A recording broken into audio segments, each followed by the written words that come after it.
আসসালামু আলাইকুম। আশা করি আপনারা সবাই ভালো আছেন। আমরাও আছি আলহামদুলিল্লাহ ভালো।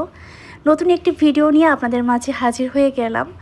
দীর্ঘদিন বাড়ি থাকার পরে যখন ঢাকায় এসেছি, আসার পরে বাসার অবস্থা দেখে এই কয়েকদিন আমার অবস্থা খারাপ হয়ে যাবে দেখে এটাই মনে হচ্ছে। যাই হোক, আমি গাছগুলা নিয়ে খুবই টেনশন ছিলাম যে বাড়ি যাওয়ার আগে আমার গাছগুলার কি হবে, আমরা কেউই নেই আর কি।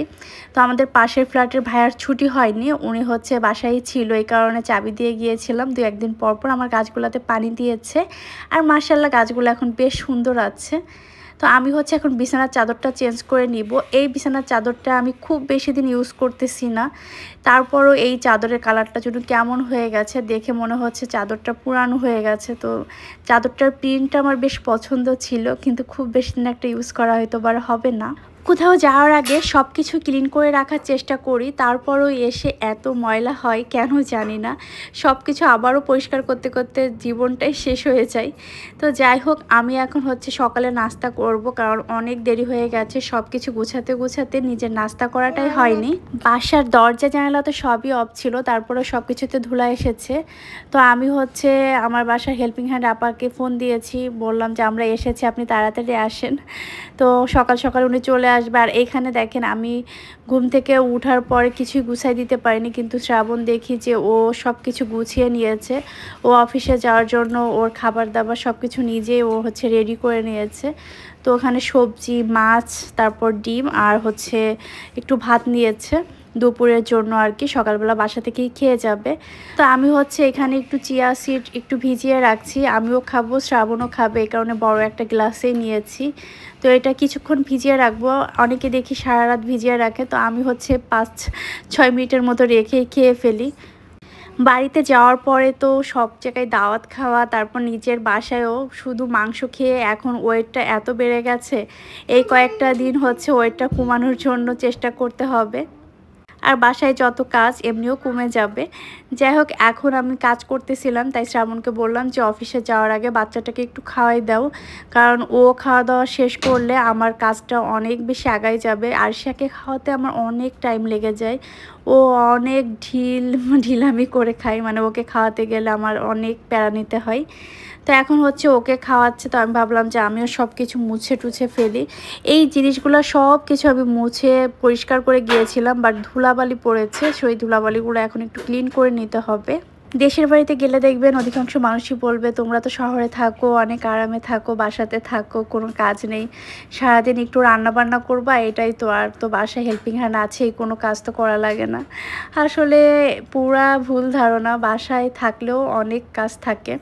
আসলে গ্রামে যারা থাকে তাদের তো অনেক কাজ, কিন্তু শহরে যারা থাকে তাদের কিন্তু কাজের কোনো শেষ নেই। কাজ সারাদিন করলেও মনে হয় যে কাজ শেষ হচ্ছে না, কত কাজই বাকি আছে। এটা ওটা করে গুছাই, এই পাশে গুছাই, ও পাশে সব কিছু আবার এলোমেলো করে ফেলে। আমার ছোট বাচ্চা আছে যেহেতু। আরশিয়া দেখেন, আমাদের বাসায় হেল্পিং হ্যান্ড আপা চলে এসেছে, ঝাড়ু দিচ্ছে ঘর, ও আপার পিছ পিছ ঘুরে ঝাড়ু দিচ্ছে। ও সব সময়ের জন্য এটাই করে, সবাইকে ডিস্টার্ব করে। ও নিজের কাজ, মানে যখন দেখবে আমরা কেউ কাজ করতেছি, ও নিজের কাজ ফেলে দিয়ে দৌড়ে এসে আমাদের সাথে কাজে লাগবে। তো বড় হওয়া পর্যন্ত দেখি এটা থাকে কিনা, তাই না? ছোটবেলায় সবাই এরকমটাই করে। আরশিয়া ঝাড়ু দিচ্ছে, আরশিয়া ঝাড়ু দিতে ভালো লাগে, আরশিয়ার কাজ করতে ভালো লাগে। আরশিয়া কেন দুষ্টু করে আমাদের সাথে?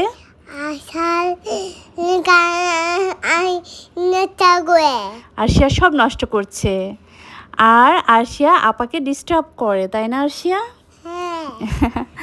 তো আরশিয়া আপার মানে একদমই ভক্ত। ও আপা মানে আসলেই আপার কাছে ছুটে চলে যাবে, যেখানে কাজ করবে সেই পিছ পিছ ঘুরে বেড়াবে। যাই হোক, আমি এইদিকে ওকে সামলাইয়ে আমি আবার ভাবলাম যে এখানে ডিস্টার্ব করে দিছে। আমার মেয়েও আমার সাথে আছে। তো আমি এখানে সব কিছু টেবিলের পরে রেখেছিল, খেলনা টেলনা, ওর খেলনার মানে কোনো সীমা নেই। আমার যে মানে বাসায় কতগুলা খেলনা, আমি এক ঝুড়ি খেলনা উঠায় রাখছি, বড় এক ঝুড়ি আর ছোট এক ঝুড়ি ওকে দিছি। সেই ঝুড়ির খেলনা সারা ঘরে ছিটায় রাখে, মানে এমন কোথাও নেই যে ঘরের কোনা কানা তার খেলনা নেই। আগে যখন বাবু ছিল না, তখন বাসা দেখা যাইতো যে গুছায় রাখলে 1 সপ্তাহ এইভাবেই থাকতো, মানে যেভাবে রেখেছি ওভাবেই আর কি থাকতো। আর এখন মানে 5 মিনিটও দেখা যায় যে থাকে না, সব কিছু এনে তার জিনিস সে রেখে দেয়। মানে আমার ঘরের কোনো জিনিসও এলোমেলো করবে না, কিন্তু ওর জিনিস এনে ও এলোমেলো করে রাখবে প্রত্যেকটা কোণায়, প্রত্যেকটা জায়গায়। তাই তার খেলনা তো থাকবে। আর ঘর ঝাড়ু দেওয়ার সময় আপার তো অবস্থা খারাপ হয়ে যায়, কারণ ওর খেলনা গুছাতে গুছাতে আপার অনেক টাইম চলে যায়। তো এখন হচ্ছে আরশিয়াকেও বলা হয় যে আরশিয়া তোমার খেলনাগুলো গুছাও, তখন ও দেখা যায় যে কিছুটা গুছাই দেয়। তো আস্তে আস্তে ওকেও শেখানো হচ্ছে। তো যাই হোক, এক এক করে আমি আজকে সব গুছাতে গেলে আমার অবস্থা খারাপ হয়ে যাবে। আমি কিছুটা আজকে গুছিয়ে নিচ্ছি, ইনশাল্লাহ কালকে আর কিছুটা করব, কারণ সব কিছু একবারে করতে গেলে দেখা যাবে যে আমার অন্য কাজগুলো দেরি হয়ে যাবে।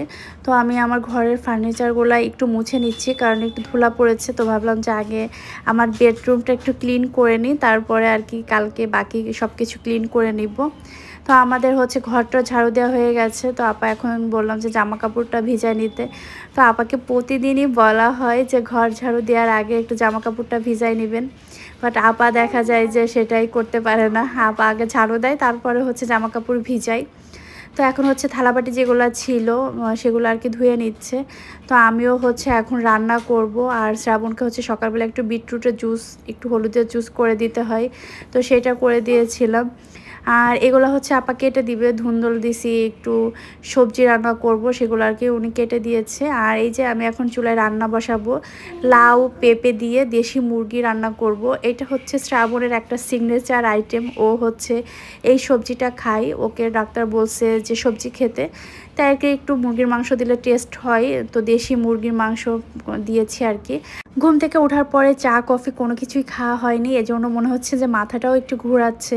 তো আমি রান্নার ফাঁকে হচ্ছে আমি একটু কফি খেয়ে নিলাম। আর এই সাইডে হচ্ছে আমাদের জন্য গরুর মাংস রান্না করতেছি।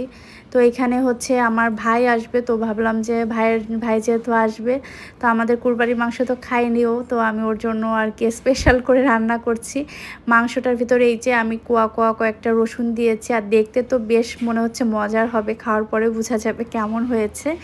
আর এই সাইডে হচ্ছে ঘন ডাল রান্না করা ছিল, সেটা আর কি একটু গরম করে নিলাম, একদমই ঘন মুসুরির ডাল রান্না করা। আর এই সাইডে হচ্ছে আমার হাজব্যান্ডের জন্য তেল মশলা সব কিছু কম দিয়ে একটু সবজি রান্না করে নিয়েছি। আর এই যে গরুর মাংস, এটাই হচ্ছে আমাদের আজকের রান্না বান্না। তো আমি হচ্ছে রান্না শেষ করে আমার মেয়ের জন্য একটু খাবার তৈরি করব। দিন শেষে প্রতিদিনই ভাবি যে আমার বাচ্চার প্রতি আমি হয়তো বা একটু কম যত্নশীল হয়ে যাচ্ছি, ওকে হয়তো বা একটু টেক কেয়ার করা কম হয়ে যাচ্ছে। যাই হোক, ওর জন্য তারই ভাবলাম যে একটু স্পেশাল কিছু করি। ওকে দেখা যায় যে বাহিরের খাবার একটু কম দিই, বাসায় আমরা যা রান্না করি সেটা দিয়ে ওকে খাবার দিই। ভাত তরকারি এগুলো আর কি, সুজি তারপর রুটি এগুলোই ওকে খাওয়ানো হয়। তো ভাবলাম যে একটু পুডিং দিই। আর ও বেশ শুকাই গেছে বাড়ি গিয়ে, এর ভিতরে গরম সব কিছু মিলায়ে ওর শরীরটাও তেমন একটা ভালো না।